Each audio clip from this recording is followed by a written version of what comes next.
ਅੱਜ ਆਓ ਅਸੀਂ ਉਪਦੇਸ਼ ਸਿਰਲੇਖ ਸੱਚਾਈ ਅਤੇ ਕੁਧਰਮ ਦੀਆਂ ਵਿਸ਼ੇਸ਼ਤਾਵਾਂ ਨਾਲ ਪਰਮੇਸ਼ਵਰ ਦਾ ਵਚਨ ਸਾਂਝਾ ਕਰੀਏ। ਅੱਜ ਈਸਾਈ ਧਰਮ ਵਿੱਚ ਕੁਧਰਮ ਅਤੇ ਸੱਚਾਈ ਵਿੱਚ ਫਰਕ ਕਰਨ ਦੀ ਮਿਆਰ ਕੀ ਹੈ? ਆਓ ਅਸੀਂ ਬਾਈਬਲ ਦੇ ਪ੍ਰਮਾਣ ਨਾਲ ਇਸ ਪ੍ਰਸ਼ਨ ਦਾ ਉੱਤਰ ਦਿੰਦੇ ਹੋਏ ਇਸ ਗੱਲ ਦੀ ਪੁਸ਼ਟੀ ਕਰੀਏ ਕਿ ਚਰਚ ਆਫ ਗॉड ਹੀ ਉਹ ਸੱਚਾ ਚਰਚ ਹੈ ਜੋ ਪੂਰੀ ਦੁਨੀਆ ਵਿੱਚ ਮਸੀਹ ਦੀਆਂ ਸੱਚੀਆਂ ਸਿੱਖਿਆਵਾਂ ਦਾ ਪ੍ਰਚਾਰ ਕਰਦਾ ਹੈ। ਆਓ ਅਸੀਂ ਦੂਜਾ ਪਤਰਸ ਤੇ ਇੱਕ ਨਜ਼ਰ ਪਾਈਏ। ਅਧਿਆਇ 2 ਵਚਨ 11।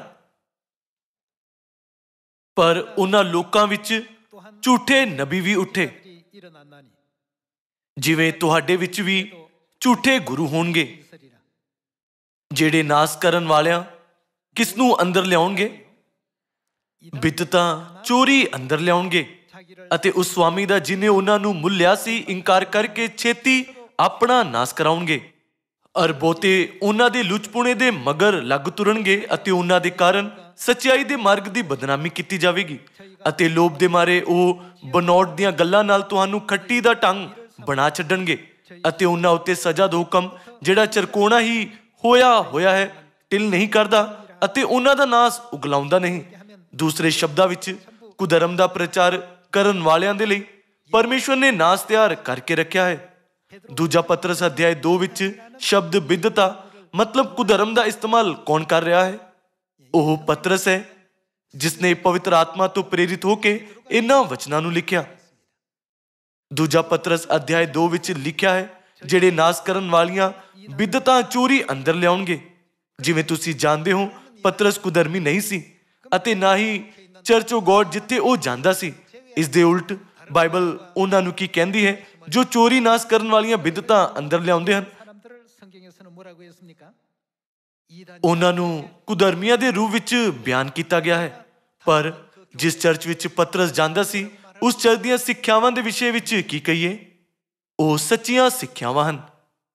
ਸਾਰੇ ਸੱਚ ਜੋ ਸਾਨੂੰ ਮੁਕਤੀ ਵੱਲ ਪਹੁੰਚਾਉਂਦੇ ਹਨ ਇਸ ਚਰਚ ਵਿੱਚ ਹਨ। ਉਹਨਾਂ ਨੇ ਸੱਚ ਤੋਂ ਅਲੱਗ ਕਿਸੇ ਵੀ ਗੱਲ ਦਾ ਇਨਕਾਰ ਕੀਤਾ। ਅੱਜ ਸਾਨੂੰ ਦੂਜਾ ਪਤਰਸ ਅਧਿਆਇ 2 ਦੇ ਜ਼ਰੀਏ ਸਪਸ਼ਟਤਾ ਨਾਲ ਕੁਧਰਮ ਨੂੰ ਪਰਿਭਾਸ਼ਿਤ ਕਰਨ ਦੀ ਜ਼ਰੂਰਤ ਹੈ, ਕਿਉਂਕਿ ਪਤਰਸ ਜਾਣਦਾ ਸੀ ਕਿ ਸੱਚਾਈ ਕੀ ਹੈ। ਇਸ ਲਈ ਉਹ ਇੱਥੇ ਕੀ ਕਰ ਰਿਹਾ ਹੈ ਕਿ ਉਹ ਕੁਧਰਮ ਦਾ ਵਰਣਨ ਕਰਕੇ ਇਸ ਗੱਲ ਤੇ ਜ਼ੋਰ ਨਹੀਂ ਦੇ ਰਿਹਾ ਕਿ ਇਹ ਨਾਸ ਨੂੰ ਪਹੁੰਚਾਉਂਦਾ ਹੈ। ਪਤਰਸ ਦਾ ਵਿਸ਼ਵਾਸ ਸੱਚਾ ਹੈ। ਜਿਸ ਚਰਚ ਵਿੱਚ ਪਤਰਸ ਜਾਂਦਾ ਸੀ ਉਹ ਸੱਚਾ ਚਰਚ ਹੈ। ਆਓ ਅਸੀਂ ਦੂਜਾ ਪਤਰਸ ਅਧਿਆਇ 2 ਵਚਨ 2 ਦੇ ਨਾਲ ਜਾਰੀ ਰੱਖੀਏ। ਅਰ ਬਹੁਤੇ ਉਹਨਾਂ ਦੇ ਲੁਚਪੁਣੇ ਦੇ ਮਗਰ ਲੱਗ ਤੁਰਨਗੇ ਅਤੇ ਉਹਨਾਂ ਦੇ ਕਾਰਨ ਸੱਚਾਈ ਦੇ ਮਾਰਗ ਦੀ ਕੀ ਕੀਤੀ ਜਾਵੇਗੀ? ਬਦਨਾਮੀ ਕੀਤੀ ਜਾਵੇਗੀ। ਬਾਈਬਲ ਕਹਿੰਦੀ ਹੈ ਕਿ ਕੁਧਰਮ ਦੇ ਕਰਕੇ ਸੱਚਾਈ ਦੇ ਰਾਹ ਦੀ ਬਦਨਾਮੀ ਕੀਤੀ ਜਾਵੇਗੀ। ਵਚਨ 3 ਅਤੇ ਲੋਭ ਦੇ ਮਾਰੇ ਉਹ ਬਨਾਵਟ ਦੀਆਂ ਕੀ ਗੱਲਾਂ ਨਾਲ ਤੁਹਾਨੂੰ ਖੱਟੀ ਦਾ ਢੰਗ ਬਣਾ ਛੱਡਣਗੇ। ਉਹ ਆਪਣੇ ਦੁਆਰਾ ਬਣਾਈਆਂ ਹੋਈਆਂ ਗੱਲਾਂ ਨਾਲ ਪਰਮੇਸ਼ਵਰ ਦੇ ਲੋਕਾਂ ਨੂੰ ਆਪਣੇ ਫਾਇਦੇ ਦਾ ਕਾਰਨ ਬਣਾਉਣਗੇ ਅਤੇ ਸੱਚ ਦੇ ਰਾਹ ਦੀ ਬਦਨਾਮੀ ਕਰਨਗੇ। ਬਾਈਬਲ ਇਹਨਾਂ ਸਾਰੀਆਂ ਗੱਲਾਂ ਨੂੰ ਕੁਧਰਮ ਦੇ ਰੂਪ ਵਿੱਚ ਬਿਆਨ ਕਰਦੀ ਹੈ। ਤਦ ਪਵਿੱਤਰ ਆਤਮਾ ਦੇ ਯੁੱਗ ਵਿੱਚ ਸਾਨੂੰ ਸੱਚਾਈ ਅਤੇ ਕੁਧਰਮ ਦੇ ਵਿੱਚ ਕਿਵੇਂ ਫਰਕ ਕਰਨਾ ਚਾਹੀਦਾ ਹੈ? ਪੁੱਤਰ ਦੇ ਯੁੱਗ ਵਿੱਚ ਪਰਮੇਸ਼ਵਰ ਨੇ ਬਾਈਬਲ ਦੇ ਜ਼ਰੀਏ ਸੱਚਾਈ ਅਤੇ ਕੁਧਰਮ ਦੀ ਸਪਸ਼ਟ ਪਰਿਭਾਸ਼ਾ ਦਿੱਤੀ। ਪਤਰਸ ਨੇ ਕੁਧਰਮ ਦੀ ਸਪਸ਼ਟ ਪਰਿਭਾਸ਼ਾ ਦੇ ਕੇ ਇਸ ਦਾ ਪਾਲਨ ਕਰਨ ਵਾਲਿਆਂ ਦੇ ਅੰਤ ਦੇ ਵਿਸ਼ੇ ਵਿੱਚ ਸਖਤਾਈ ਨਾਲ ਕਿਹਾ। ਦੂਜਾ ਪਤਰਸ ਅਧਿਆਇ 2 ਕੁਧਰਮ ਦੀਆਂ ਸਿੱਖਿਆਵਾਂ ਦੀ ਬਦਨਾਮੀ ਕਰਦਾ ਹੈ। ਪਤਰਸ ਨੇ ਸੱਚੇ ਚਰਚ ਦੇ ਸੱਚ ਨੂੰ ਫੜੀ ਰੱਖਿਆ। ਪਤਰਸ ਦੇ ਸਮੇਂ ਮੂਲ ਸੱਚ ਕੀ ਸਨ? ਆਓ ਅਸੀਂ ਲੂਕਾ ਅਧਿਆਇ 22 ਵਿੱਚ ਇਹਨਾਂ ਨੂੰ ਲੱਭੀਏ। ਲੂਕਾ ਅਧਿਆਇ 22 ਵਚਨ 7। ਪਤੀਰੀ ਰੋਟੀ ਦਾ ਦਿਨ ਆਇਆ ਜਿਸ ਵਿੱਚ ਪਸਾ ਦੇ ਲਈ ਬਲੀਦਾਨ ਕਰਨਾ ਸੀ ਅਤੇ ਉਸਨੇ ਕਿਸ ਨੂੰ ਘੱਲਿਆ? ਪਤਰਸ ਅਤੇ ਯਹੂਨਾ ਨੂੰ ਇਹ ਕਹਿ ਕੇ ਘੱਲਿਆ, ਭਈ ਜਾ ਕੇ ਸਾਡੇ ਲਈ ਪਸਾ ਤਿਆਰ ਕਰੋ ਤਾਂ ਅਸੀਂ ਖਾਈਏ। ਉਹਨਾਂ ਉਸ ਨੂੰ ਆਖਿਆ, ਤੂੰ ਕਿੱਥੇ ਚਾਹੁੰਦਾ ਹੈ ਜੋ ਅਸੀਂ ਤਿਆਰ ਕਰੀਏ? ਉਸਨੇ ਉਹਨਾਂ ਨੂੰ ਆਖਿਆ, ਵੇਖੋ, ਜਾਂ ਤੁਸੀਂ ਸ਼ਹਿਰ ਵਿੱਚ ਵੜੋਗੇ ਤਾਂ ਇੱਕ ਮਨੁੱਖ ਪਾਣੀ ਦਾ ਘੜਾ ਚੁੱਕਿਆ ਤੁਹਾਨੂੰ ਮਿਲੇਗਾ। ਉਹ ਜਿਸ ਘਰ ਵਿੱਚ ਜਾਵੇ ਉਹਦੇ ਮਗਰ ਜਾਇਓ ਅਤੇ ਘਰ ਦੇ ਮਾਲਕ ਨੂੰ ਕਹਿਓ, ਭਾਈ ਗੁਰੂ ਜੀ ਤੈਨੂੰ ਆਖਦਾ ਹੈ, ਉਹ ਉਤਾਰੇ ਦਾ ਥਾਂ ਕਿੱਥੇ ਹੈ ਜਿੱਥੇ ਮੈਂ ਆਪਣੇ ਚੇਲਿਆਂ ਸਣੇ ਪਸਾ ਖਾਵਾਂ? ਉਹ ਤੁਹਾਨੂੰ ਇੱਕ ਵੱਡਾ ਚੁਬਾਰਾ ਫਰਸ਼ ਵਿਛਿਆ ਹੋਇਆ ਵਿਖਾਵੇਗਾ, ਉੱਥੇ ਤਿਆਰ ਕਰੋ। ਸੋ ਉਹਨਾਂ ਜਾ ਕੇ ਜਿਹੋ ਜਿਹਾ ਉਸਨੇ ਉਹਨਾਂ ਨੂੰ ਦੱਸਿਆ ਸੀ ਤੇਹੋ ਜਿਹਾ ਡਿੱਠਾ ਅਤੇ ਪਸਾ ਤਿਆਰ ਕੀਤੀ। ਇੱਥੇ ਅਸੀਂ ਯੀਸ਼ੂ, ਪਤਰਸ ਅਤੇ ਯਹੂਨਾ ਨੂੰ ਦੇਖ ਸਕਦੇ ਹਾਂ।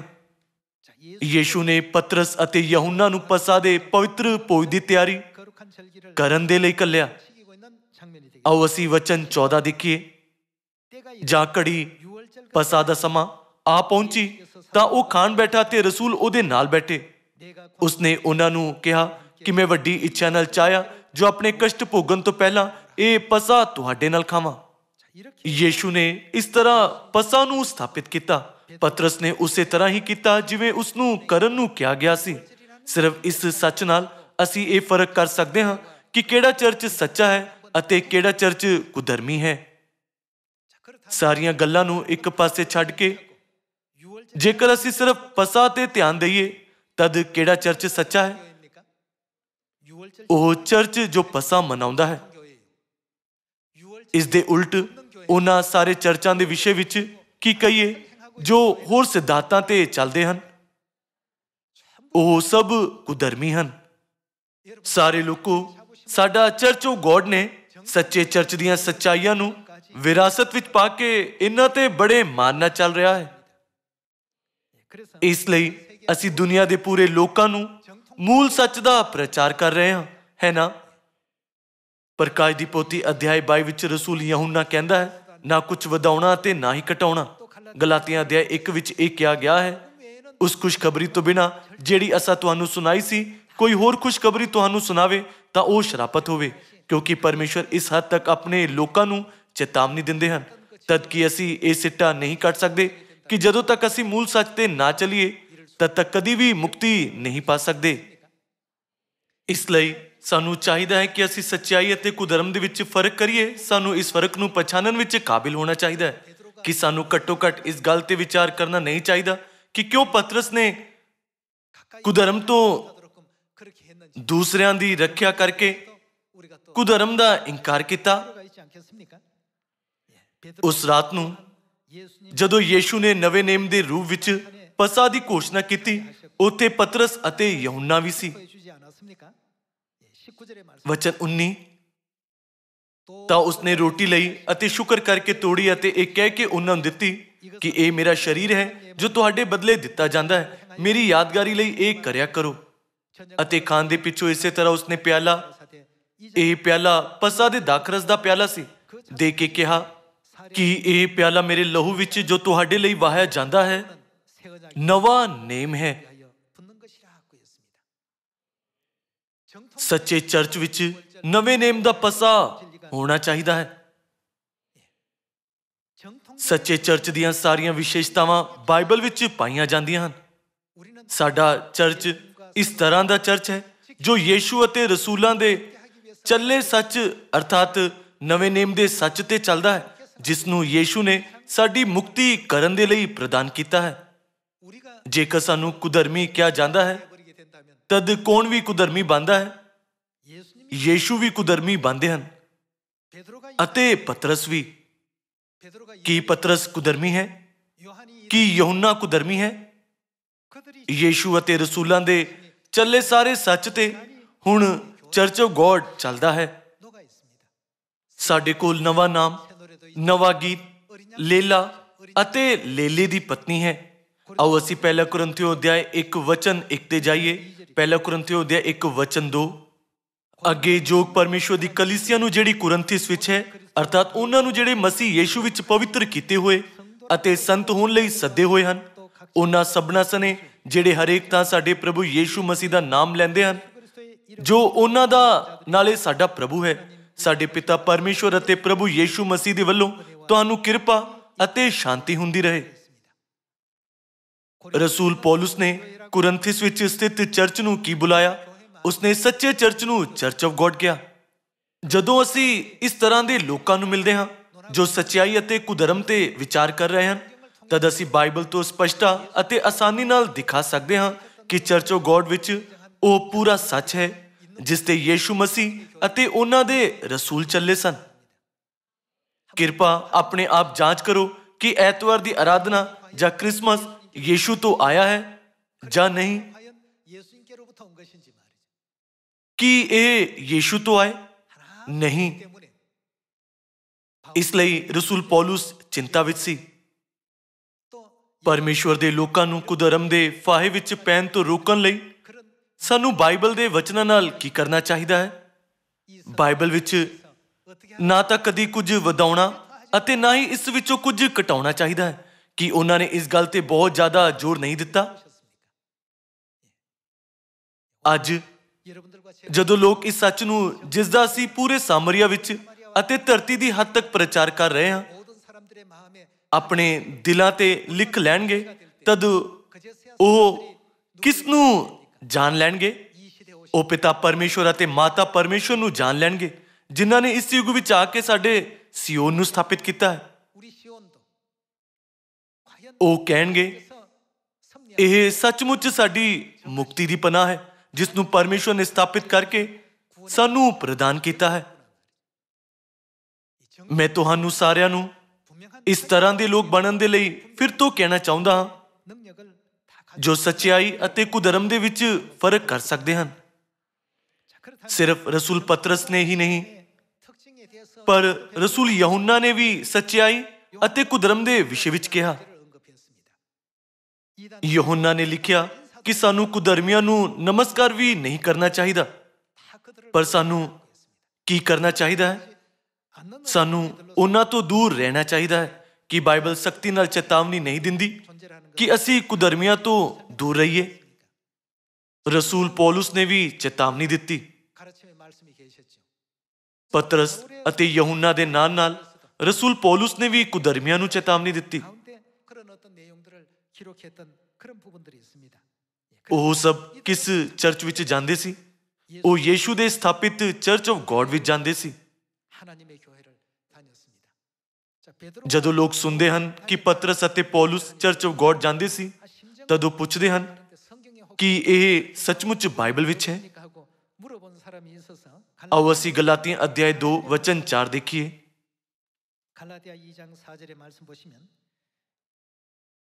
ਪਰ ਉਹਨਾਂ ਝੂਠੇ ਭਰਾਵਾਂ ਦੇ ਕਾਰਨ ਜੋ ਚੁੱਪ ਕੀਤੇ ਉਸ ਆਜ਼ਾਦੀ ਦੀ ਸੂਹ ਲੈਣ ਲਈ ਜਿਹੜੀ ਮਸੀਹ ਯੀਸ਼ੂ ਵਿੱਚ ਸਾਨੂੰ ਮਿਲੀ ਹੋਈ ਹੈ, ਚੋਰੀ ਵਾੜਾਏ ਭਾਈ ਸਾਨੂੰ ਬੰਧਨ ਵਿੱਚ ਲਿਆਉਣ। ਪਰ ਅਸੀਂ ਇੱਕ ਘੜੀ ਵੀ ਅਧੀਨ ਹੋ ਕੇ ਉਹਨਾਂ ਦੇ ਵਸ ਵਿੱਚ ਨਾ ਆਏ ਭਾਈ ਖੁਸ਼ਖਬਰੀ ਦੀ ਸੱਚਾਈ ਤੁਹਾਡੇ ਕੋਲ ਬਣੀ ਰਹੇ। ਪਰ ਉਹ ਜਿਹੜੇ ਨਾਮੀ ਗ੍ਰਾਮੀ ਸਨ, ਉਹ ਭਾਵੇਂ ਕਿਹੋ ਜਿਹੇ ਹੋਣ, ਮੈਨੂੰ ਕੋਈ ਪਰਵਾਹ ਨਹੀਂ।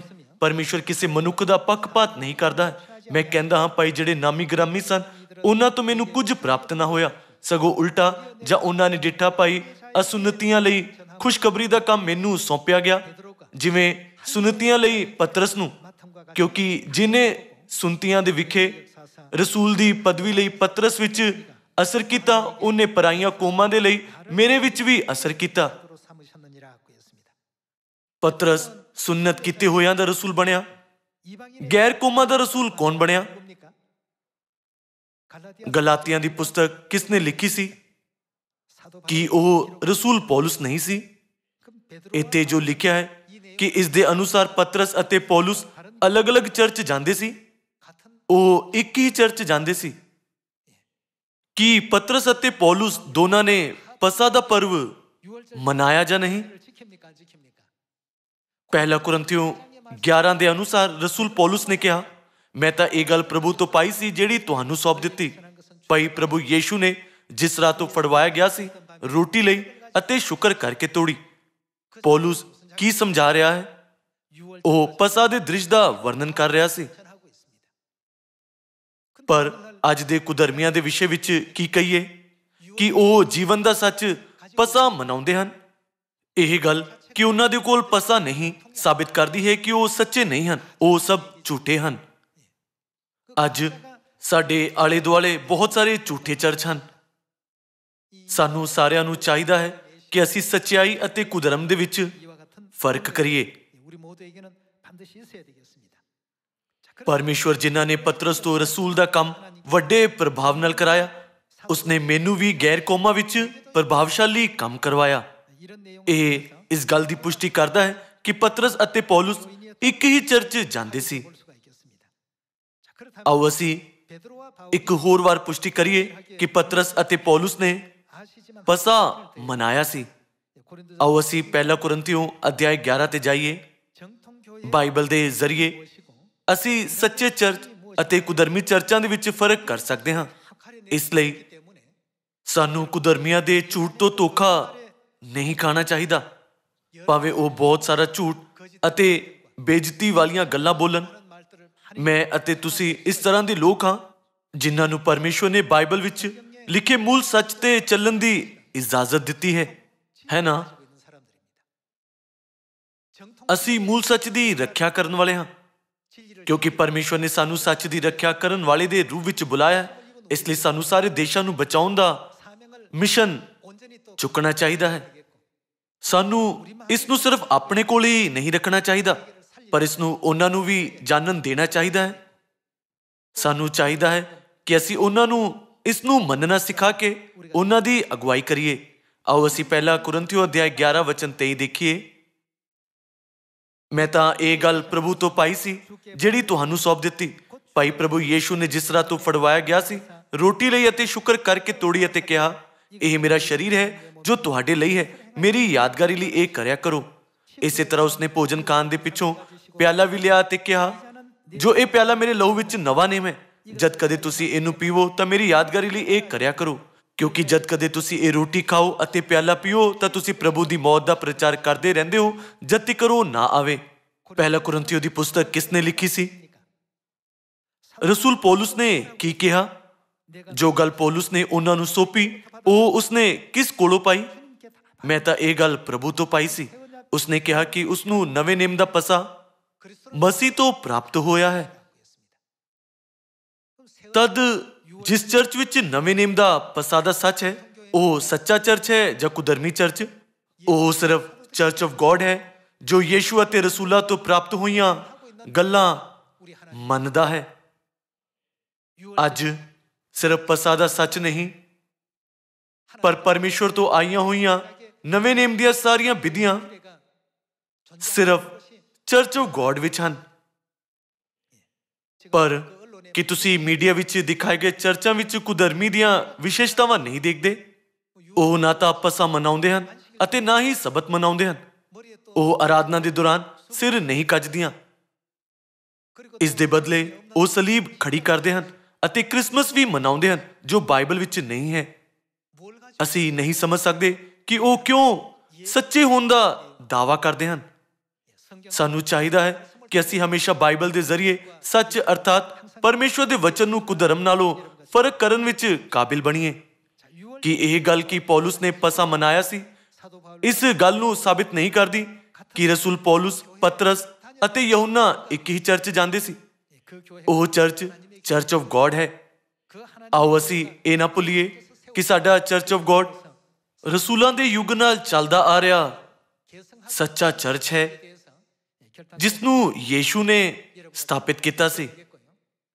ਭਾਵੇਂ ਸਾਡੇ ਸਾਹਮਣੇ ਕੋਈ ਵੀ ਹੋਵੇ, ਸਾਨੂੰ ਚਾਹੀਦਾ ਹੈ ਕਿ ਅਸੀਂ ਹਮੇਸ਼ਾ ਸਵੈ ਵਿਸ਼ਵਾਸ ਨਾਲ ਇਹ ਕਹੀਏ, ਸਾਡਾ ਚਰਚ ਸੱਚਾ ਚਰਚ ਹੈ। ਆਓ ਅਸੀਂ ਲੂਕਾ ਅਧਿਆਇ 4 ਤੇ ਜਾਈਏ। ਅਧਿਆਇ 4 ਵਚਨ 16। ਫਿਰ ਉਹ ਨਾਸਰਤ ਨੂੰ ਆਇਆ ਜਿੱਥੇ ਪਲਿਆ ਸੀ ਅਤੇ ਆਪਣੇ ਦਸਤੂਰ ਅਨੁਸਾਰ ਸਬਤ ਦੇ ਦਿਨ ਸਮਾਜ ਵਿੱਚ ਜਾ ਕੇ ਪੜ੍ਹਨ ਲਈ ਖੜਾ ਹੋਇਆ। ਉਸ ਚਰਚ ਵਿੱਚ ਕੀ ਹੋਣਾ ਚਾਹੀਦਾ ਹੈ? ਜੋ ਯੀਸ਼ੂ ਅਤੇ ਉਹਨਾਂ ਦੇ ਰਸੂਲਾਂ ਦੀਆਂ ਸਾਰੀਆਂ ਸਿੱਖਿਆਵਾਂ ਤੇ ਚੱਲਦਾ ਹੈ।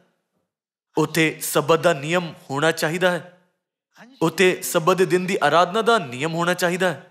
ਦੂਸਰੇ ਸ਼ਬਦਾਂ ਵਿੱਚ ਕੀ ਹੋਵੇਗਾ? ਜੇਕਰ ਕੋਈ ਚਰਚ ਸਬਤ ਨਾ ਮਨਾਵੇ ਤਾਂ ਉਹ ਕੁਧਰਮੀ ਚਰਚ ਹੋਵੇਗਾ। ਕਿੰਨੇ ਤਰਸਵਾਨ ਹਨ ਉਹ ਲੋਕ ਜੋ ਕੁਧਰਮ ਦਾ ਗਿਆਨ ਨਾ ਹੋਣ ਤੇ ਵੀ ਕੁਧਰਮ ਦੇ ਵਿਸ਼ੇ ਵਿੱਚ ਗੱਲਾਂ ਕਰਦੇ ਹਨ। ਅੱਜ ਆਓ ਅਸੀਂ ਇੱਕ ਹੋਰ ਵਾਰ ਇਸ ਗੱਲ ਨੂੰ ਆਪਣੇ ਦਿਲਾਂ ਤੇ ਲਿਖੀਏ ਕਿ ਅਸੀਂ ਉਹ ਰੱਖਿਆ ਕਰਨ ਵਾਲੇ ਹਾਂ ਜੋ ਮੂਲ ਸੱਚ ਦੀ ਰੱਖਿਆ ਕਰਦੇ ਹਨ। ਪ੍ਰਚਾਰ ਕਰਦੇ ਸਮੇਂ ਅਸੀਂ ਕਿਸੇ ਨਾਲ ਵੀ ਕਿਉਂ ਨਾ ਮਿਲੀਏ, ਆਓ ਅਸੀਂ ਸਾਮਰੀਆ ਤੇ ਧਰਤੀ ਦੀ ਹੱਦ ਤੱਕ ਪਰਮੇਸ਼ਵਰ ਤੋਂ ਪਾਏ ਹੋਏ ਜੀਵਨ ਦੇ ਇਸ ਆਸ਼ੀਸ਼ਿਤ ਸੱਚ ਦੀ ਹੌਸਲੇ ਨਾਲ ਸਾਖੀ ਦਈਏ। ਸਿਰਫ ਇੰਨਾ ਹੀ ਨਹੀਂ, ਕਿਉਂਕਿ ਅਸੀਂ ਪਸਾ ਅਤੇ ਸਬਤ ਦਾ ਬਹੁਤ ਪ੍ਰਚਾਰ ਕਰਦੇ ਹਾਂ, ਇਸ ਲਈ ਕੁਝ ਕਹਿ ਸਕਦੇ ਹਨ ਕਿ ਚਰਚ ਆਫ ਗੋਡ ਪਸਾ ਅਤੇ ਸਬਤ ਤੇ ਧਿਆਨ ਦਿੰਦੇ ਹਨ, ਹੋਰ ਕਿਸੇ ਗੱਲ ਤੇ ਨਹੀਂ। ਪਹਿਲਾ ਚਰਚ ਆਪਣੀ ਸੱਚਾਈ ਦੇ ਲਈ ਸਿਰਫ ਇਹਨਾਂ ਦੋ ਗੱਲਾਂ ਤੇ ਟਿਕਿਆ ਨਹੀਂ ਰਹਿੰਦਾ ਸੀ।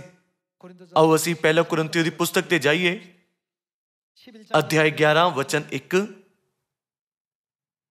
ਹੁਣ ਮੈਂ ਤੁਹਾਡੀ ਵਡਿਆਈ ਕਰਦਾ ਜੋ ਸਭਨੀ ਗੱਲਾਂ ਤੁਸੀਂ ਮੈਨੂੰ ਚੇਤੇ ਰੱਖਦੇ ਹੋ, ਅਤੇ ਜਿਸ ਪ੍ਰਕਾਰ ਮੈਂ ਤੁਹਾਨੂੰ ਰੀਤਾਂ ਸੌਂਪੀਆਂ ਉਸੇ ਪ੍ਰਕਾਰ ਤੁਸੀਂ ਉਹਨਾਂ ਨੂੰ ਫੜੀ ਰੱਖਦੇ ਹੋ। ਪਰ ਮੈਂ ਚਾਹੁੰਦਾ ਹਾਂ ਜੋ ਤੁਸੀਂ ਇਹ ਜਾਣ ਲਵੋ, ਭਾਈ ਹਰੇਕ ਪੁਰਖ ਦਾ ਸਿਰ ਮਸੀਹ ਹੈ ਅਤੇ ਇਸਤਰੀ ਦਾ ਸਿਰ ਪੁਰਖ ਹੈ ਅਤੇ ਮਸੀਹ ਦਾ ਸਿਰ ਪਰਮੇਸ਼ਵਰ ਹੈ। ਹਰੇਕ ਪੁਰਖ ਜਿਹੜਾ ਸਿਰ ਕੱਜਿਆ ਹੋਇਆ ਪ੍ਰਾਰਥਨਾ ਅਥਵਾ ਅਗਮਵਾਕ ਕਰਦਾ ਹੈ, ਉਹ ਆਪਣੇ ਸਿਰ ਨੂੰ ਬੇਪਤ ਕਰਦਾ ਹੈ।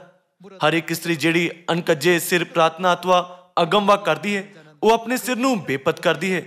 ਕਿਉਂ ਜੋ ਇਹ ਇਹੋ ਜੀ ਗੱਲ ਹੈ, ਭਾਈ ਮਾਨੋ ਉਹਦਾ ਸਿਰ ਮੁੰਨਿਆ ਗਿਆ ਹੈ। ਕਿਉਂ ਜੋ ਇਸਤਰੀ ਸਿਰ ਨਾ ਕੱਜੇ ਤਾਂ ਆਪਣੀ ਗੁੱਤ ਵੀ ਵਡਾਵੇ, ਅਤੇ ਜੇ ਇਸਤਰੀ ਗੁੱਤ ਵੱਡੀ ਹੋਈ ਅਥਵਾ ਸਿਰ ਮੁੰਨੀ ਹੋਈ ਬੇਪਤ ਹੁੰਦੀ ਹੈ ਤਾਂ ਸਿਰ ਕੱਜੇ। ਇਹ ਵੀ ਇੱਕ ਨਿਯਮ ਹੈ ਜਿਸ ਨੂੰ ਪਹਿਲਾ ਚਰਚ ਆਫ ਗੋਡ ਮੰਨਿਆ ਕਰਦਾ ਸੀ। ਅੱਜ ਇਸ ਨਿਯਮ ਅਨੁਸਾਰ ਕਿਸ ਚਰਚ ਵਿੱਚ ਔਰਤਾਂ ਸਿਰ ਕੱਜਦੀਆਂ ਹਨ, ਜਦਕਿ ਪੁਰਖ ਇਸ ਤਰ੍ਹਾਂ ਨਹੀਂ ਕਰਦੇ। ਸਾਨੂੰ ਚਾਹੀਦਾ ਕਿ ਅਸੀਂ ਸਿਰਫ ਬਾਈਬਲ ਤੋਂ ਹੀ ਕਿਸੇ ਵੀ ਗੱਲ ਨੂੰ ਪੱਕਾ ਕਰੀਏ ਕਿ ਉਹ ਸਹੀ ਹੈ ਜਾਂ ਗਲਤ। ਇਸ ਤਰ੍ਹਾਂ ਕਿਉਂ ਹੈ? ਇਸ ਦਾ ਕੁਝ ਕਾਰਨ ਹੈ ਕਿ ਕਿਉਂ ਸਾਨੂੰ ਬਾਈਬਲ ਦੇ ਵਚਨਾਂ ਵਿੱਚੋਂ ਕੁਝ ਵਧਾਉਣਾ ਅਤੇ ਨਾ ਹੀ ਇਸ ਵਿੱਚੋਂ ਕੁਝ ਘਟਾਉਣਾ ਚਾਹੀਦਾ, ਕਿਉਂਕਿ ਪਰਮੇਸ਼ਵਰ ਨੇ ਆਦਿ ਤੋਂ ਅੰਤ ਨੂੰ ਦੇਖਿਆ ਹੈ। ਇਸ ਲਈ ਉਹ ਜਾਣਦੇ ਸੀ ਕਿ ਕੁਧਰਮੀ ਚਰਚ ਬਾਈਬਲ ਦਾ ਪਾਲਨ ਨਹੀਂ ਕਰੇਗਾ। ਇਸ ਲਈ ਪਰਮੇਸ਼ਵਰ ਸਾਨੂੰ ਕੀ ਕਰਨ ਨੂੰ ਕਹਿੰਦੇ ਹਨ? ਪਰਮੇਸ਼ਵਰ ਸਾਨੂੰ ਕਹਿੰਦੇ ਹਨ ਕਿ ਅਸੀਂ ਨਾ ਕੁਝ ਵਧਾਈਏ ਅਤੇ ਨਾ ਕੁਝ ਘਟਾਈਏ। ਇਸ ਗੱਲ ਨਾਲ ਚਿੰਤਾ ਕਰਕੇ ਕਿ ਸੱਚ ਨੂੰ ਵਿਗਾੜ ਦਿੱਤਾ ਜਾਵੇਗਾ, ਪੌਲੁਸ ਨੇ ਗਲਾਤੀਆਂ ਅਧਿਆਇ 1 ਵਿੱਚ ਇਸ ਪ੍ਰਕਾਰ ਲਿਖਿਆ। ਵਚਨ 6 ਕਹਿੰਦਾ ਹੈ, ਮੈਂ ਅਚਰਜ ਹੁੰਦਾ ਹਾਂ ਜੋ ਤੁਸੀਂ ਉਸ ਤੋਂ ਜਿਨੇ ਮਸੀਹ ਦੀ ਕਿਰਪਾ ਵਿੱਚ ਤੁਹਾਨੂੰ ਸੱਦਿਆ ਇੰਨੀ ਛੇਤੀ ਹੋਰ ਕਿਸੇ ਖੁਸ਼ਖਬਰੀ ਦੀ ਵੱਲ ਝੁਕਦੇ ਜਾਂਦੇ ਹੋ। ਬਾਈਬਲ ਕਿਸੇ ਹੋਰ ਖੁਸ਼ਖਬਰੀ ਦਾ ਪਾਲਨ ਕਰਨ ਵਾਲੇ ਲੋਕਾਂ ਦੇ ਸਮੂਹ ਨੂੰ ਕੀ ਬੁਲਾਉਂਦੀ ਹੈ? ਉਹਨਾਂ ਨੂੰ ਕੁਧਰਮੀ ਕਿਹਾ ਜਾਂਦਾ ਹੈ। ਉਹ ਸੱਚੇ ਨਹੀਂ ਹਨ, ਉਹ ਕੁਧਰਮੀ ਹਨ। ਵਚਨ 7, ਪਰ ਉਹ ਤਾਂ ਦੂਜੀ ਖੁਸ਼ਖਬਰੀ ਨਹੀਂ, ਪਰੰਤੂ ਕਈ ਕੋ ਹਨ ਜਿਹੜੇ ਤੁਹਾਨੂੰ ਘਬਰਾਉਂਦੇ ਹਨ ਅਤੇ ਕੀ ਕਰਨਾ ਚਾਹੁੰਦੇ ਹਨ? ਮਸੀਹ ਦੀ ਖੁਸ਼ਖਬਰੀ ਨੂੰ ਵਿਗਾੜਨਾ ਚਾਹੁੰਦੇ ਹਨ। ਇਹ ਦੱਸਦਾ ਹੈ ਕਿ ਪਹਿਲਾ ਚਰਚ ਦਾ ਸੱਚ ਬਦਲ ਦਿੱਤਾ ਜਾਵੇਗਾ। ਵਚਨ 8, ਪਰ ਜੇਕਰ ਅਸੀਂ ਵੀ ਜਾਂ ਸੁਰਗ ਤੋਂ ਕੋਈ ਦੂਤ ਉਸ ਖੁਸ਼ਖਬਰੀ ਤੋਂ ਬਿਨਾਂ ਜਿਹੜੀ ਅਸਾਂ ਤੁਹਾਨੂੰ ਸੁਣਾਈ ਸੀ ਕੋਈ ਹੋਰ ਖੁਸ਼ਖਬਰੀ ਤੁਹਾਨੂੰ ਸੁਣਾਵੇ ਤਾਂ ਉਹ ਸਰਾਪਤ ਹੋਵੇ। ਇਸ ਤਰ੍ਹਾਂ ਦੇ ਹਾਲਾਤ ਵਿੱਚ ਕੋਈ ਵੀ ਮੁਕਤੀ ਨਹੀਂ ਪਾ ਸਕੇਗਾ। ਸਿਰਫ ਸੱਚੀ ਖੁਸ਼ਖਬਰੀ ਸਾਨੂੰ ਮੁਕਤੀ ਤੱਕ ਪਹੁੰਚਾਉਂਦੀ ਹੈ। ਸਾਨੂੰ ਚਾਹੀਦਾ ਹੈ ਕਿ ਅਸੀਂ ਕਦੀ ਵੀ ਇਸ ਗੱਲ ਤੇ ਸ਼ੱਕ ਨਾ ਕਰੀਏ ਕਿ ਸਿਰਫ ਮੂਲ ਸੱਚ ਹੀ ਸਾਨੂੰ ਸਦੀਪਕ ਸਵਰਗ ਦੇ ਰਾਜ ਤੱਕ ਪਹੁੰਚਾਵੇਗਾ, ਅਤੇ ਸਾਨੂੰ ਚਾਹੀਦਾ ਹੈ ਕਿ ਅਸੀਂ ਇਸ ਵਿੱਚ ਨਾ ਤਾਂ ਕੁਝ ਵਧਾਈਏ ਅਤੇ ਨਾ ਹੀ ਕੁਝ ਘਟਾਈਏ। ਜਿਕਰ ਅਸਾਂ ਅੱਗੇ ਕਿਹਾ ਹੈ ਤਿਕੁਰ ਮੈਂ ਹੁਣ ਫਿਰ ਵੀ ਆਖਦਾ, ਭਾਈ ਜੇ ਕੋਈ ਉਸ ਖੁਸ਼ਖਬਰੀ ਤੋਂ ਬਿਨਾਂ ਤੁਹਾਨੂੰ ਜਿਹੜੀ ਤੁਸੀਂ ਕਬੂਲ ਕੀਤੀ ਤੁਹਾਨੂੰ ਕੋਈ ਹੋਰ ਖੁਸ਼ਖਬਰੀ ਸੁਣਾਵੇ ਤਾਂ ਉਹ ਸ਼ਰਾਪਤ ਹੋਵੇ। ਕਿ ਮੈਂ ਹੁਣ ਮਨੁੱਖਾਂ ਨੂੰ ਮਨਾਉਂਦਾ ਹਾਂ ਜਾਂ ਪਰਮੇਸ਼ਵਰ ਨੂੰ, ਅਥਵਾ ਕਿ ਮੈਂ ਮਨੁੱਖਾਂ ਨੂੰ ਰਿਝਾਇਆ ਚਾਹੁੰਦਾ ਹਾਂ? ਜੇ ਮੈਂ ਅਜੇ ਤੋੜੀ ਮਨੁੱਖਾਂ ਨੂੰ ਰਿਝਾਉਂਦਾ ਰਹਿੰਦਾ ਤਾਂ ਮੈਂ ਮਸੀਹ ਦਾ ਦਾਸ ਨਾ ਹੁੰਦਾ। ਪਰਮੇਸ਼ਵਰ ਇਸ ਦੇ ਵਿਸ਼ੇ ਵਿੱਚ ਕੀ ਕਹਿੰਦੇ ਹਨ? ਪਰਮੇਸ਼ਵਰ ਦੀ ਨਜ਼ਰ ਵਿੱਚ ਕਿਹੜਾ ਚਰਚ ਸੱਚਾ ਹੈ ਅਤੇ ਕਿਹੜਾ ਚਰਚ ਕੁਧਰਮੀ ਹੈ? ਅੱਜ ਕੱਲ ਕਈ ਚਰਚ ਸਲੀਬ ਅਤੇ ਐਤਵਾਰ ਦੀ ਆਰਾਧਨਾ ਨੂੰ ਲੈ ਕੇ ਕਮੰਡ ਕਰਦੇ ਹਨ ਅਤੇ ਬੇਝਿਜਕ ਕ੍ਰਿਸਮਸ ਮਨਾਉਂਦੇ ਹਨ। ਇਹ ਕੁਧਰਮ ਦੀਆਂ ਵਿਸ਼ੇਸ਼ਤਾਵਾਂ ਨੂੰ ਦਿਖਾਉਣ ਦੇ ਲਈ ਕਾਫੀ ਹੈ। ਜਿਵੇਂ ਅਸੀਂ ਜਾਣਦੇ ਹਾਂ ਉਹਨਾਂ ਨੇ 321 ਈਸਵੀ ਵਿੱਚ ਕੀ ਬਣਾਇਆ ਸੀ ਕਿ ਉਹ ਯੀਸ਼ੂ ਦੀ ਸਿੱਖਿਆ ਸੀ, ਅਤੇ 325 ਈਸਵੀ ਵਿੱਚ ਉਹਨਾਂ ਨੇ ਕੀ ਮਿਟਾ ਦਿੱਤਾ? ਉਹਨਾਂ ਨੇ ਪਸਾ ਦੇ ਮੂਲ ਸੱਚ ਨੂੰ ਜੜ ਤੋਂ ਪੁੱਟ ਸੁੱਟਿਆ। ਉਸ ਦੇ ਬਾਅਦ 354 ਈਸਵੀ ਵਿੱਚ ਉਹਨਾਂ ਨੇ ਕ੍ਰਿਸਮਸ ਮਨਾਇਆ। ਉਹਨਾਂ ਨੇ ਇਸ ਸੂਰਜ ਦੇਵਤਾ ਦੇ ਜਨਮ ਦਿਨ ਨੂੰ ਯੀਸ਼ੂ ਦੇ ਜਨਮ ਦਿਨ ਦਾ ਰੂਪ ਦੇਣ ਦੇ ਲਈ ਲਾਪਰਵਾਹੀ ਨਾਲ ਬਣਾਇਆ ਸੀ। ਪੂਰੀ ਦੁਨੀਆ ਇਸ ਨੂੰ ਸਭ ਤੋਂ ਵੱਡਾ ਈਸਾਈ ਤਿਉਹਾਰ ਮੰਨਦੀ ਹੈ। ਕੀ ਇਹ ਸੱਚਾ ਈਸਾਈ ਦਾ ਪਰਵ ਹੈ? ਨਹੀਂ। ਜਦੋਂ ਅਸੀਂ ਸੱਚੇ ਈਸਾਈ ਹੋਣ ਦਾ ਦਾਅਵਾ ਕਰਨ ਵਾਲਿਆਂ ਦੇ ਇਸ ਤਰ੍ਹਾਂ ਦੇ ਕੰਮ ਦੇਖਦੇ ਹਾਂ ਤਾਂ ਸਾਨੂੰ ਸਿਰਫ ਖੜੇ ਰਹਿਣਾ ਨਹੀਂ ਚਾਹੀਦਾ। ਸਾਨੂੰ ਸਾਰਿਆਂ ਨੂੰ ਚਾਹੀਦਾ ਹੈ ਕਿ ਅਸੀਂ ਉੱਠ ਕੇ ਸੱਚ ਦੀ ਜੋਤੀ ਚਮਕਾਈਏ। ਸਾਨੂੰ ਚਾਹੀਦਾ ਹੈ ਕਿ ਅਸੀਂ ਮੂਲ ਸੱਚ ਦਾ ਗਿਆਨ ਕਰਵਾਈਏ। ਬਾਅਦ ਵਿੱਚ 431 ਈਸਵੀ ਵਿੱਚ ਚਰਚ ਦੇ ਅੰਦਰ ਕੀ ਖੜੀ ਕੀਤੀ ਗਈ? ਉਹਨਾਂ ਨੇ ਸਲੀਬ ਵੀ ਖੜੀ ਕੀਤੀ ਸੀ। ਉਹ ਬਿਲਕੁਲ ਵੀ ਸੱਚੇ ਨਹੀਂ ਹਨ, ਪਰ ਕੁਧਰਮੀ ਹਨ, ਜੋ ਯੀਸ਼ੂ ਦੀਆਂ ਸਿੱਖਿਆਵਾਂ ਨੂੰ ਇੱਕ ਦੇ ਬਾਅਦ ਇੱਕ ਬਦਲ ਰਹੇ ਹਨ। ਜੇਕਰ ਉਹਨਾਂ ਦੇ ਕੋਲ ਸੱਚਾਈ ਹੁੰਦੀ ਤਾਂ ਉਹਨਾਂ ਦੇ ਇਸ ਤਰ੍ਹਾਂ ਕਹਿਣ ਤੇ ਹੇ ਪ੍ਰਭੂ ਕਿ ਅਸੀਂ ਤੇਰਾ ਨਾਮ ਲੈ ਕੇ ਅਗਮਵਕ ਨਹੀਂ ਕੀਤਾ ਅਤੇ ਤੇਰਾ ਨਾਮ ਲੈ ਕੇ ਭੂਤ ਨਹੀਂ ਕੱਢੇ ਅਤੇ ਤੇਰਾ ਨਾਮ ਲੈ ਕੇ ਬਹੁਤੀਆਂ ਕਰਾਮਾਤਾਂ ਨਹੀਂ ਕੀਤੀ। ਯੀਸ਼ੂ ਉਹਨਾਂ ਨੂੰ ਕੀ ਕਹਿੰਦੇ? ਜੇਕਰ ਉਹਨਾਂ ਦੇ ਕੋਲ ਸੱਚਾਈ ਹੁੰਦੀ ਤਦ ਉਹ ਇਹ ਕਹਿੰਦੇ ਹੋਏ ਕਿ ਤੁਸੀਂ ਚੰਗਾ ਕੰਮ ਕੀਤਾ, ਤੁਸੀਂ ਬਹੁਤ ਕੋਸ਼ਿਸ਼ ਕੀਤੀ, ਉਹਨਾਂ ਨੂੰ ਆਸ਼ੀਸ਼ ਦਿੰਦੇ। ਪਰ ਯੀਸ਼ੂ ਨੇ ਕੀ ਕਿਹਾ? ਮੈਂ ਤੁਹਾਨੂੰ ਕਦੀ ਨਹੀਂ ਜਾਣਦਾ, ਹੇ ਬੁਰਿਆਰੋ, ਮੇਰੇ ਕੋਲੋਂ ਚਲੇ ਜਾਓ, ਕਿਉਂਕਿ ਉਹ ਕੁਧਰਮੀ ਹਨ। ਸਾਡਾ ਚਰਚ ਆਫ ਗੋਡ ਸੱਚਾ ਚਰਚ ਹੈ, ਜਿਸ ਦੀ ਪਰਮੇਸ਼ਵਰ ਅਤੇ ਸਾਰੇ ਨਬੀਆਂ ਨੇ ਬਾਈਬਲ ਦੇ ਜ਼ਰੀਏ ਸਾਖੀ ਦਿੱਤੀ ਸੀ। ਸੱਚੇ ਚਰਚ ਵਿੱਚ ਯੀਸ਼ੂ ਦੀਆਂ ਸਿੱਖਿਆਵਾਂ ਹੋਣੀਆਂ ਚਾਹੀਦੀਆਂ ਹਨ। ਇਹ ਇਸ ਲਈ ਕਿਉਂਕਿ ਸਾਨੂੰ ਸਾਮਰੀਆ ਵਿੱਚ ਅਤੇ ਧਰਤੀ ਦੀ ਹੱਦ ਤੱਕ ਯੀਸ਼ੂ ਦੀਆਂ ਸਿੱਖਿਆਵਾਂ ਦਾ ਪ੍ਰਚਾਰ ਕਰਨਾ ਚਾਹੀਦਾ ਹੈ। ਆਓ ਅਸੀਂ ਮਤੀ ਅਧਿਆਇ 28 ਵਚਨ 18 ਤੇ ਇੱਕ ਨਜ਼ਰ ਪਾਈਏ। ਅਤੇ ਯੀਸ਼ੂ ਨੇ ਕੋਲ ਆਣ ਕੇ ਉਹਨਾਂ ਨਾਲ ਗੱਲਾਂ ਕੀਤੀਆਂ ਅਤੇ ਆਖਿਆ, ਆਕਾਸ਼ ਅਤੇ ਧਰਤੀ ਦਾ ਸਾਰਾ ਇਖਤਿਆਰ ਮੈਨੂੰ ਦਿੱਤਾ ਗਿਆ ਹੈ। ਇਸ ਲਈ ਤੁਸੀਂ ਜਾ ਕੇ ਸਾਰੀਆਂ ਕੌਮਾਂ ਨੂੰ ਚੇਲੇ ਬਣਾਓ ਅਤੇ ਉਹਨਾਂ ਨੂੰ ਪਿਤਾ ਅਤੇ ਪੁੱਤਰ ਅਤੇ ਪਵਿੱਤਰ ਆਤਮਾ ਦੇ ਨਾਮ ਵਿੱਚ ਬਪਤਿਸਮਾ ਦਿਓ। ਔਰ ਉਹਨਾਂ ਨੂੰ ਕੀ ਕਰੋ? ਸਿਖਾਓ ਭਾਈ ਉਹਨਾਂ ਸਾਰੀਆਂ ਗੱਲਾਂ ਦੀ ਪਾਲਣਾ ਕਰਨ ਜਿਨ੍ਹਾਂ ਦਾ ਮੈਂ ਤੁਹਾਨੂੰ ਹੁਕਮ ਦਿੱਤਾ ਹੈ। ਪਰਮੇਸ਼ਵਰ ਦੇ ਹੁਕਮ ਸਿਖਾਉਣ ਵਾਲਾ ਚਰਚ ਹੀ ਸੱਚਾ ਚਰਚ ਹੈ। ਮੰਨਣਾ ਸਿਖਾਓ ਅਤੇ ਵੇਖੋ, ਮੈਂ ਯੁੱਗ ਦੇ ਅੰਤ ਤੀਕਰ ਹਰ ਵੇਲੇ ਤੁਹਾਡੇ ਨਾਲ ਹਾਂ। ਪਰਮੇਸ਼ਵਰ ਦੇ ਹੁਕਮ ਸਿਖਾਉਣ ਵਾਲਾ ਚਰਚ ਹੀ ਸੱਚਾ ਚਰਚ ਹੈ ਅਤੇ ਮਸੀਹ ਦੀ ਖੁਸ਼ਖਬਰੀ ਨੂੰ ਛੱਡ ਹੋਰ ਗੱਲਾਂ ਦਾ ਪ੍ਰਚਾਰ ਕਰਨ ਵਾਲਾ ਚਰਚ ਗਲਾਤੀਆਂ ਵਿੱਚ ਲਿਖੀਆਂ ਗੱਲਾਂ ਦੇ ਅਨੁਸਾਰ ਸਰਾਪਿਤ ਹੋਵੇਗਾ। ਅਸੀਂ ਬਾਈਬਲ ਦੇ ਦੁਆਰਾ ਈਸਾਈ ਧਰਮ ਦੀ ਸੱਚਾਈ ਅਤੇ ਕੁਧਰਮ ਦੀਆਂ ਵਿਸ਼ੇਸ਼ਤਾਵਾਂ ਦੇ ਬਾਰੇ ਸੰਖੇਪ ਵਿੱਚ ਅਧਿਐਨ ਕੀਤਾ ਹੈ। ਸਾਡੇ ਸਵਰਗੀ ਪਿਤਾ ਅਨਸੰਗ ਅਤੇ ਸਵਰਗੀ ਮਾਤਾ ਜੀ ਨਵੀਂ ਯਰੂਸ਼ਲਮ ਨੇ ਆ ਕੇ ਇਸ ਉੱਤਮ ਸੱਚ ਨੂੰ ਜੋ ਅੱਜ ਸਾਡੇ ਕੋਲ ਹੈ ਦੁਬਾਰਾ ਸਥਾਪਿਤ ਕੀਤਾ ਹੈ। ਮੈਨੂੰ ਆਸ ਹੈ ਕਿ ਸਿਓਨ ਦੀਆਂ ਸਾਰੀਆਂ ਸੰਤਾਨਾਂ ਖੁਸ਼ਖਬਰੀ ਦੇ ਕੰਮ ਦੀ ਦੌੜ ਨੂੰ ਪੂਰਾ ਕਰਨਗੀਆਂ, ਜਿਸ ਦੀ ਆਤਮਾ ਤੇ ਲਾੜੀ ਅਰਥਾਤ ਪਿਤਾ ਪਰਮੇਸ਼ਵਰ ਅਤੇ ਮਾਤਾ ਪਰਮੇਸ਼ਵਰ ਅਗਵਾਈ ਕਰ ਰਹੇ ਹਨ, ਤਾਂ ਜੋ ਸਵਰਗ ਦੇ ਰਾਜ ਵਿੱਚ ਪ੍ਰਵੇਸ਼ ਕਰਦੇ ਸਮੇਂ ਖੁਸ਼ੀ ਨਾਲ ਸਾਡਾ ਦੁਬਾਰਾ ਮਿਲਨ ਹੋ ਸਕੇ। ਇਸ ਨਾਲ ਅੱਜ ਦਾ ਉਪਦੇਸ਼ ਖਤਮ ਹੁੰਦਾ ਹੈ। ਤੁਹਾਡਾ ਬਹੁਤ ਬਹੁਤ ਧੰਨਵਾਦ।